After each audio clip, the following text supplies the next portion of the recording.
Hi friends, आज आम channel study rider रे आम आलोचना करवा नवम श्रेणी FA-1 एग्जाम डेट विषय।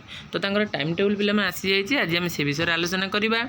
जो मैंने वीडियो रे नुआ अच्छा पिलाने चैनल को सब्सक्राइब कर दियो एवं ऑल नोटिफिकेशन बटन को ऑन कर दियो, जहाँफल मुझे जेकोसी आपण इनफॉरमेशन पठेमी सर्वप्रथम आपण गति जापर। तो चलो डेरी नक वीडियो को आरंभ करवा। तो पिलाने देख तुम 17/8/2022 तुम फास्ट अच्छी SLE सेकेंड लैंग्वेज इंग्लिश आउ SSC सोशल साइंस विषय पे गोटे दिन में दीटा एग्जाम हम पे तुम। तो फास्ट हम SLE तापर हम SSC।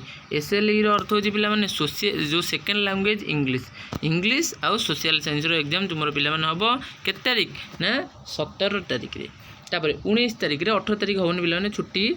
19 तारीख रे देखिए 19/8/2022 तुम थर्ड लैंग्वेज हिंदी जो मान पे हिंदी हम, जो मान संस्कृत से संस्कृत हम एवं सेकेंड फेज रे तुम मैथ एग्जाम टी हम। बुझीपार ना पिलाने।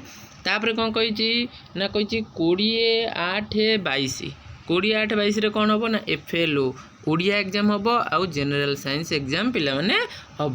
तो मु भावुची तुम ए सब जापर कौ दिन कौन हम। तो आउ थे कहीदे पे 17 तारीख रे तुम SLE इंग्लिश आउ सोशल साइंस हम। 19 तारीख रे हिंदी व संस्कृत फास्ट तापर मैथ हम।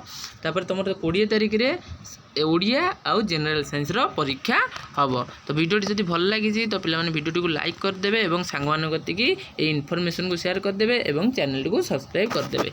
धन्यवाद।